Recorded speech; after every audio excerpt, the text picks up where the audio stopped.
Hello everyone, welcome back to Late Night Gaming.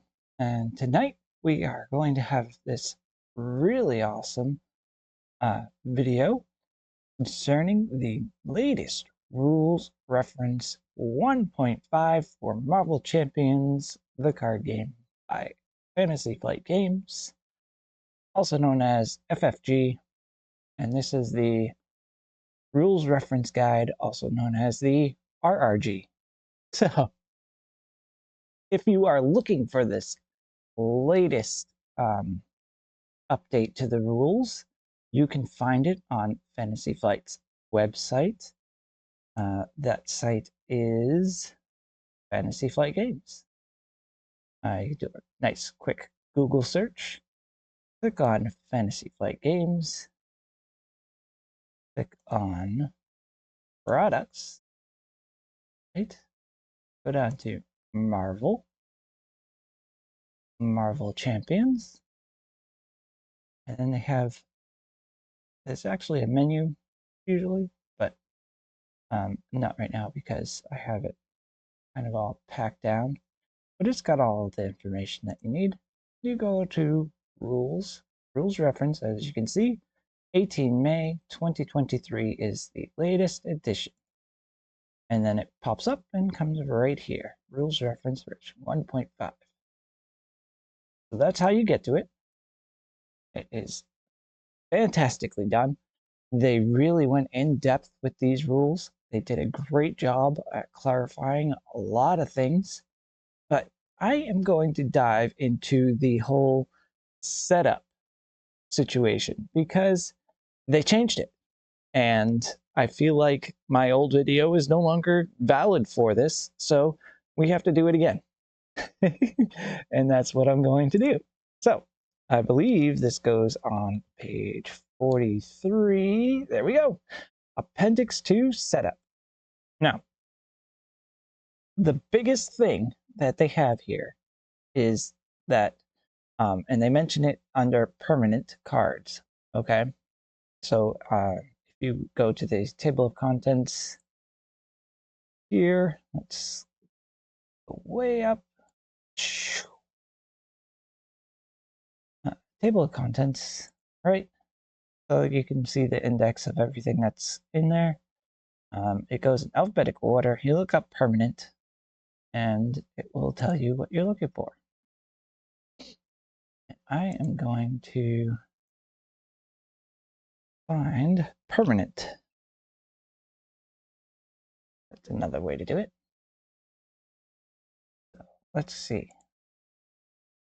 3 of 20. There we go. Here under the permanent heading. Okay. And what it says is something that I can't read because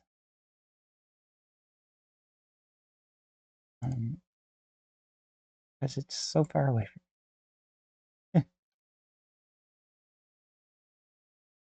Let's see. There we go. I fixed it. So, a card with the permanent keyword cannot be defeated, leave play, or have any part of its text box blanked, except by card abilities in that same set. Let me see. I have to zoom in more because I can't read the very small, fine writing because of the way the screen I have that, whoops, set up. Sorry about all that, but here we go. Okay. So a card with the permanent keyword cannot be defeated, leave play, or have any part of its text box blanked except by card abilities in the same set, hero set, scenario set, or modular set. For example, an ability on a hero card can cause a permanent card with that hero set to leave play. So, what does that mean? You might get confused by this new information. What that means is, let's say you're playing with Wolverine. Here we go. And this guy's really super cool. And his setup, search your deck and discard pile for Wolverine's claws, upgrade and put it into play, right? That's the old information. Well, his Wolverine's claws are a permanent, right? So only cards from Wolverine's hero cards, not any of his aspect cards, not any of the encounter cards, not any cards from anywhere else. Only Wolverine's cards can affect Wolverine's claws, because Wolverine's claws are permanent in his hero set. Okay? So, step 1 of setup, the very first thing you do during setup, step 1, you take your permanent cards, Wolverine's claws, and you set them aside. They're no longer in your deck. That is awesome. Now, you're probably wondering, well, yeah, but his card says, search your deck and discard pile for Wolverine's claws and put it into play. So how do you put them into play if they're set aside? I had the same question. And what they did was they made an errata. That's right. They do errata in this game. They do it pretty well. So what Wolverine's errata is, it no longer says search and blah, blah, blah, blah, blah. What it says is put Wolverine's claws upgrade into play. Period. Done deal. Right? It's still a setup, still in the setup stuff, but now you're just putting them into play. Now you're probably wondering, well, okay, that applies to Wolverine, but you also have a guy like Vision. Whoa, this guy. Yeah, he also has a setup, put your mass form upgrade into play, intangible side face up, right? And originally that would be in your deck, and then you gotta go search for it and do all that craziness, right? So, intangible, mass form, permanent, Vision, cannot attack or defend, blah, blah, blah.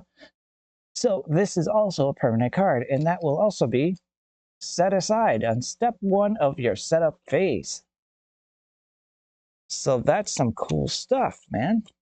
Set aside, ready to go, never going to get taken by anybody.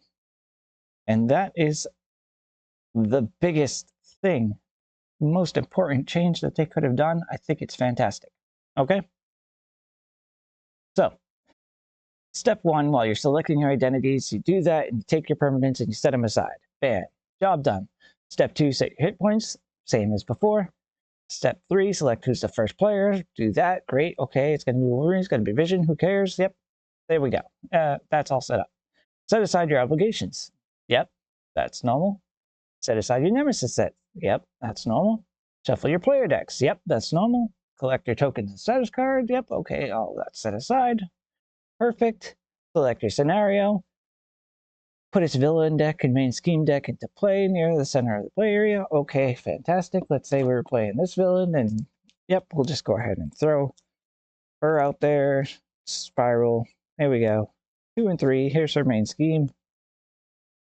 Job done, right? That's the encounter deck. Okay, fantastic. All that's done. Okay. Set the villain's hit points. Yep. Create the encounter deck. Step 10. Okay, so we just zipped right through. All the way down. We're here at step 10. Right here. That nice highlighted one. Okay? Create the encounter deck. You shuffle the encounter sets listed on side 1A of the main scheme card with the obligation cards that you set aside during setup step 4 to create the encounter deck. So now your encounter deck at step 10 is created with your obligations all at once. So you only have to shuffle it that one time. You put them all in there, you shuffle them together, and move on with your day. Okay? Then, step 11, put setup cards into play. Search each deck in the set-aside area for any cards with the setup keyword and put them into play. Now, this is important.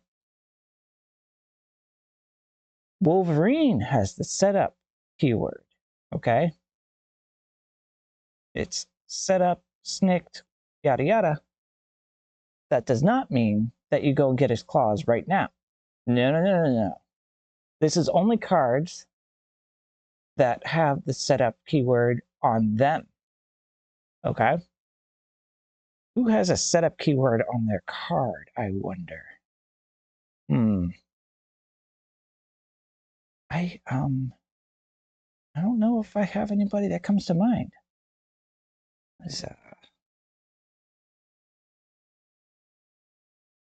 No, death goes and attached to enemy thing. Not Valkyrie. Thor's thing is to get his hammer. That's a worthy action. It's not a setup. Who has a setup card? Oh, Spectrum has permanent cards, so all of those get set aside. And then she has a setup step on her card, but again, it's not what I'm looking for. I'm looking for who has a card with setup on it.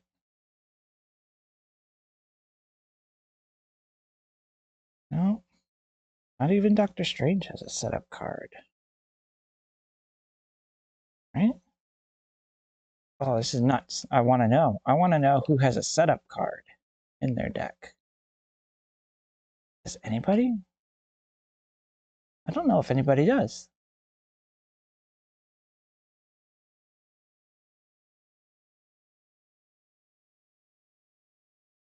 None of it. Yeah. I don't think anybody has a setup keyword card.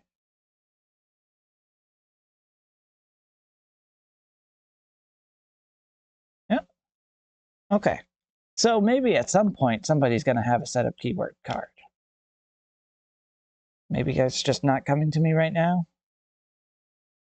Rogue has touched. It's not a setup keyword card. Phoenix, I really want to know. I'm like digging in here.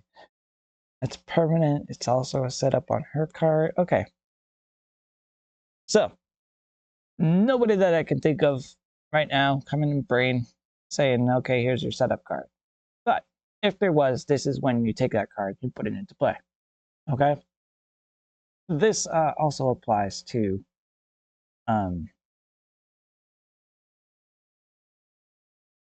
does it? Let me see. Set the villain's hit points, set the scenario.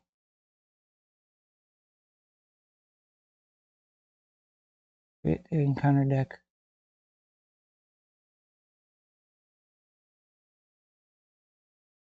Okay, okay. So, put setup cards into play applies most likely all the time, because I can't find any heroes that have it, to the scenario, right? So, there's setup cards in the scenario, obviously, and you take those cards that are set aside and you put them in setup up, because they have the setup keyword, and you got to do that. All right. And then you go on to step 12, where you resolve the scenario setup and when revealed abilities. Now they have an order for this, which they didn't have before, and we had to dig around to figure it out. So, resolves any setup instructions on main scheme card 1A. So, main scheme card 1A. Whoop. Try to keep it in the sleeve and hold it up to the camera. Here's your main scheme setup 1A, and it says setup. Put the search for spiral side scheme in one random show environment into play. So you're going to do that setup step, right? Just whatever the whole paragraph says, you do all of that, okay?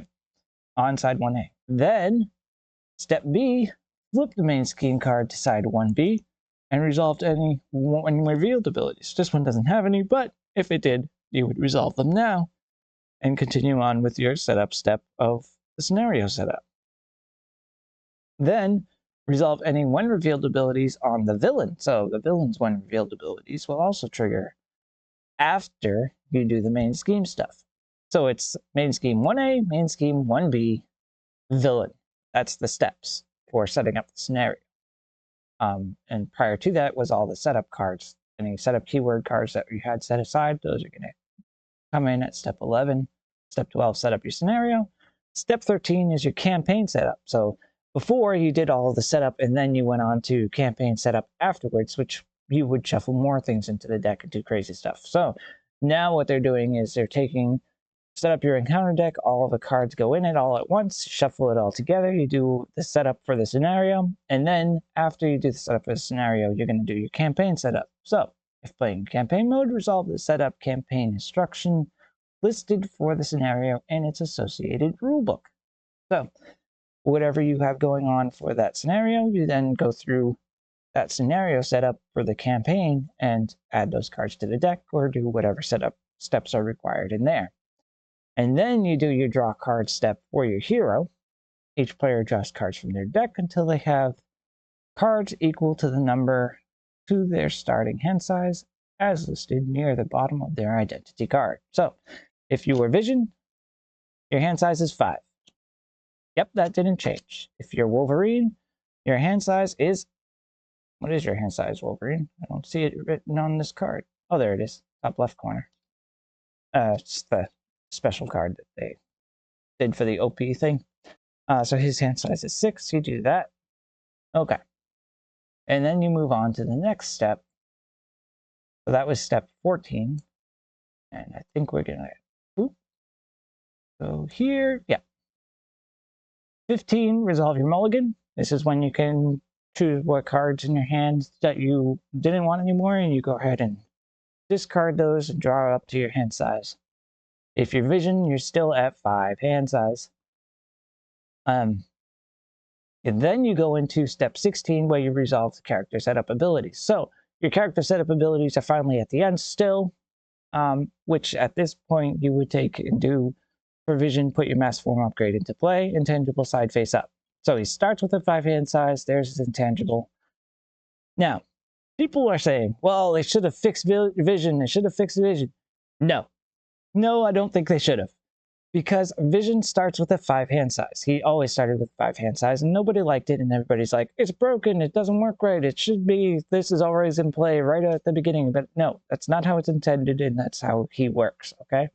The reason being is Vision starts at 5 hand size. You flip into hero form. Now you can flip your intangible to dense. And whenever you flip to your dense form, you draw 1 card. So Vision has a 6 hand size at the beginning of the game. Because when you flip and you flip, you get that extra card. If you don't want the extra card, well, what you get in return is a -2 damage to every attack that you take that round. So it's a trade-off. He starts at 5 because he can take 2 less damage throughout the villain phase. He can't defend because his defense is 0, but also his card says that he can't attack or defend. But he could still do his 2 thwart. He could still play out any cards that he had to play. He just can't play any defense events. And he could play a card like Subdue, because that's not a defense event. It's just the attacking character gets -3 to their attack, and that's it. So you could have basically a 5 defense by being Vision on turn 1 if you had been playing protection and had Subdue in your hand. There you go. So it's a trade-off. You're getting 2 less damage at the very beginning of the game, which is something that you would get if you were going to play a card during the defense step of the villain attack or minion attack or whatever, right? If you don't want that, then you flip it to your dense form and you get your extra card. Now you're at 6 hand size, just like everybody else, except Hulk, who doesn't get 6 hand size ever. So there you have it. Those are the steps. It's no longer separated. Now everything is all in one nice clean list. I like it. I think it's fantastic. I love how they did it. It's very clear cut, to the point. They've gotten rid of a lot of the ambiguity of the rules that they had out before, and they cleaned up a lot of stuff, and it makes a lot more sense and flows a lot better, and I really like it. Also, now that we've gone over setup and how to set up your game, because it's now that much more simplified, there's a bunch of steps, but it's very... everything's done. It's very fast, quick, and easy. You don't have to shuffle 900 million times. It's all done in one step. So that's great. Check out the errata. Okay, at the very end, there's a bunch of errata. That is Appendix 5, starts on page 54 of the new rules reference. Okay. Some of the errata that you should note, you have She-Hulk, Superhuman Law Division. That's her card number 26. Let's see if I can pull that up real quick. She-Hulk. Superhuman Law Division. Here we go. Okay, that's her support card. Okay, and the original, it's 1 cost support, superhuman law division, alter ego action thwart, exhaust superhuman law division, and spend a mental resource to remove 2 threat from a scheme. So it's a thwart alter ego action, but not anymore. It should read alter ego action, exhaust superhuman law division, and spend a mental resource to remove 2 threat from a scheme. They took the thwart label off because supports aren't your hero doing the thing. Supports are support doing the thing. So this is not She-Hulk thwarting. This is the superhuman law division thwarting. And that's the distinction that they wanted to make. So they took away the thwart action, which means that you can no longer trigger operative skill or anything like that to this card because it's no longer a thwart action. But it also means that if she's confused, you could still use this card and everything's hunky-dory. You could still remove 2 threat by spending a mental resource. I think it's a good trade, I think. Yeah, because she could use that. Because she also has the I object that's going to keep 1 threat. So you're basically having 3 threat removal when you're in alter ego, which is really, really good. Pretty strong. She's just actually a really good hero. I have not had a bad taste of any of the heroes that we have currently. I have struggled with some of them, but it's just me personally. Like, I just don't understand how they work or something to that effect, but they are all equally strong in different ways. You just gotta find out what that way is. Like, I am terrible at using Star-Lord. I lose more times than I win. I don't think I've ever won, actually. No, that's not true. I was able to use Star-Lord all the way through Guardians of the Galaxy campaign until I got to Ronin and then lost like 6 times. And I was like, that's enough of that. But that being said, so I guess I do understand him. I just play too risky most of the time. Okay, back to what I was saying. Now, we have the errata list. It's huge. There's a lot of errata in this game that probably is overlooked often. Okay.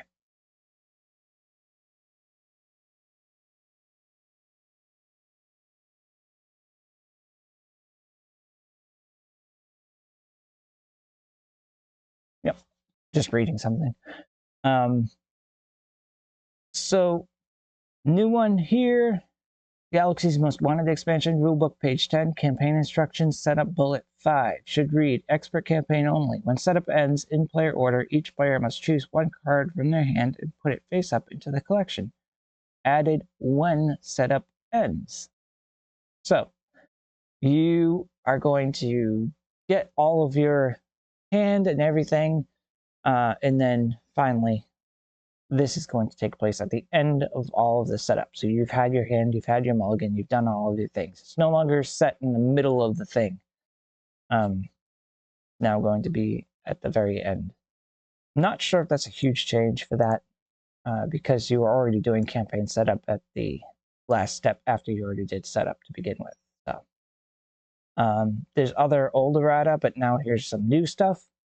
Cosmo now can only discard the top card of a player deck or the encounter deck. It's no longer usable on flipping through Doctor Strange's invocation deck. It's no longer usable to flip through the Infinity Stone deck. Stuff like that. Shenanigans that you could do before, you can no longer do, but you can peek at these decks in certain ways. Like our upcoming Domino, she could put a card from her hand on top of her deck or from her discard on top of her deck, and now you know exactly what that card is. You can have Cosmo do a thing, and then, okay, it's going to be this, and discard that card, and bam, Cosmo takes no damage. Well, it's no consequential damage. It's not takes no damage. It's consequential, but you get what I mean. Stuff like that. So, what that did was kind of balanced things. A lot of this is about balancing how the game plays. Another really big one, we have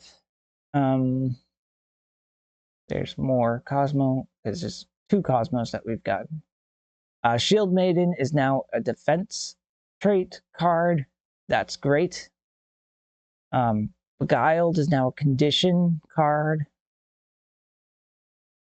Should have a condition trait.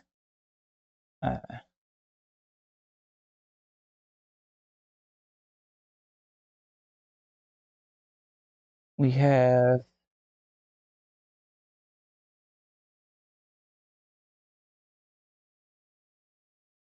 Machine Man now gets the plus thwart plus attack for this use.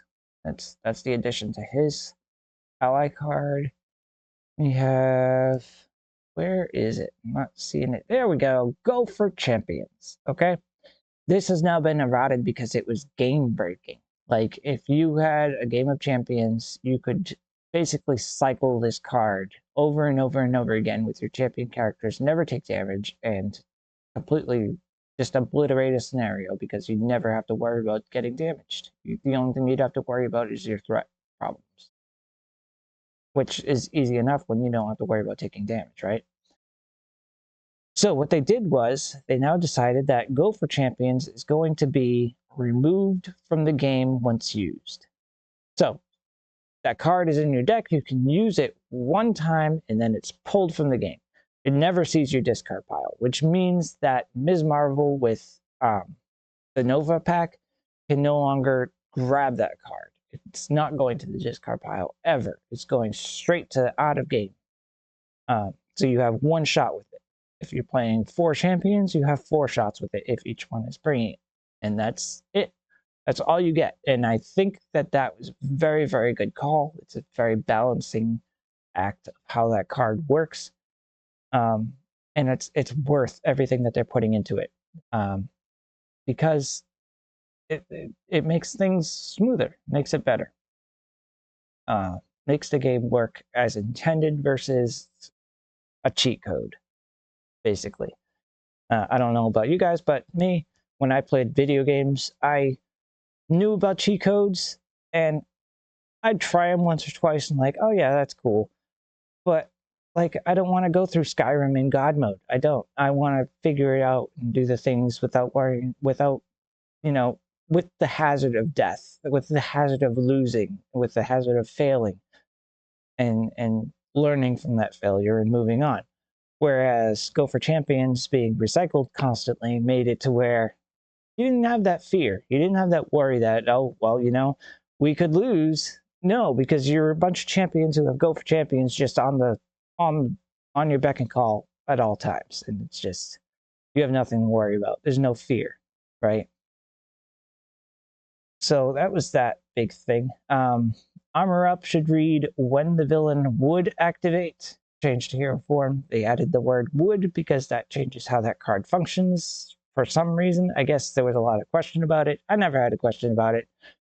The villain's activating. He's going to do a scheme. You do Armor Up. Now he's not scheming. He's attacking. That's how I always played it. And they were just like, yeah, here's the rule. That's how it's supposed to be. Okay, great. Like, that's how it should have been understood to begin with. So I don't know what that was about. Maybe I just understand things differently. Let's see, what else do we got? Yep, Wolverine set up, put Wolverine's claws into play. Bam, job done. He's got his claws, right? Berserker Barrage read hero action attack. They replaced the cost arrow with 2. Okay, so they're kind of, they want to move away from cost arrows because cost arrows were extremely confusing, right? But then at the same time, they want to add cost arrows because for some reason they're not confusing. I don't know what they're trying to do. So like we're going to put the word 2 instead of a cost arrow here, but then over here we're going to add a cost arrow for some reason. It's just strange, weird shenanigans, but I guess it makes more sense to the game. I'm not real sure on these things. So how do cost arrows work? It's probably a good question that people have. Let's see if I got one here in front of me anywhere. Let's see. What do we got? I don't think Vision has. Oh, here we go. After you change mesh form, discard this card. Add a Vision event from your discard pile to your hand. So If you, this is your cost arrow, right? You could play this upgrade of density control. It costs 1. Put it in play. Now the cost of this card to do the thing is, after you change mass form, discard this card. So that's the cost. You have to change form and you have to discard the card. Once you do so, you add a vision event from your discard pile to your hand. If you can't change form, then you can't discard this card, because you cannot fulfill the total cost of the thing, so it can't be done. That's basically how cost arrows work. You have to do the before to do the after. There's cards out there that change how that works by well, they don't change how it works, they just change what happens through things. Let's see if I got anything here handy. Let me see. I've got a green deck, and usually everything green is where all the problems lie. So let's see, what do we got? Silk Spider Jingle. There we go. When you reveal an encounter card, deal 1 damage to a web warrior character you control. If that card is a treachery, cancel its when revealed effects and discard Spider Jingle. Okay. Part 1, cost arrow. When you would reveal an encounter card, deal 1 damage to a web warrior character you control. If you don't have a web warrior character in play, then you can't do the thing. You can't deal it a damage. You can't do the thing. It's cut and dry there. Web shooter. Exhaust it, remove a web counter, generate a wild resource. You have to exhaust, you have to remove a counter, then you can generate a resource. If you can't exhaust it, then you can't do the thing that it needs, right? Champion's Mobile Bunker, exhaust it, choose an identity with champion trait, yada yada. Okay. This one's good because it has a target, okay? You have Champion's Mobile Bunker in play. This is one of the target cards, okay? And that's another thing that they put into the rules. It's a new thing. You exhaust the bunker, choose an identity with the champion trait. Now, what they decided was you have to determine if you have a legal target before you can do a thing. Okay? So, if there's no champion in play, no identity has the champion trait in play, if they're all in alter ego right now, then you cannot exhaust the mobile bunker and do the thing because there's no champion for it to target. So it's going to stay unexhausted and on the table. Now, when somebody goes to flip over and they are a champion, now you can do the hero action and do the thing. If you are a champion yourself, you can always target yourself with that one. Let's see. A lot of these are support card things, and I want to find one that's not a support card. I want to find a cost arrow that's something else. Oh, here we go. What doesn't kill me? Okay. This has lots of stuff going on with it. All right, what doesn't kill me is a 2-cost event. Okay. Requirement has the strength resource. So while paying for this card, you have to spend 1 strength resource. So if you can't spend 1 strength resource, you can't play this card. So you have to have one of the two be a strength resource. You can use a wild resource to be a strength resource. That's what they're there for. That's how they work. All right. So what you do is you heal 2 damage from your hero, and then you can ready your hero. So what that means is if your hero is not exhausted, you can't play this card. You can't pay the cost to heal 2 damage and ready your hero if your hero is not exhausted. So you have to have your hero exhausted in order for this card to work. That is a target. The target has to be in that state in order for it to function. There's other cards that do similar things, so that's how that works. The other thing about what doesn't kill me is If you cannot heal 2 damage from your hero, then you're not paying the cost, so therefore you cannot ready your hero. So if you have full health, healing 2 damage is going to be paid, so you cannot ready. So that's how that one is.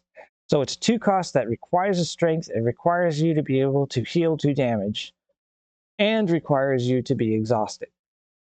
There's a lot of information for one card, a lot of stipulations to make that card work, and yet it functions beautifully all the time.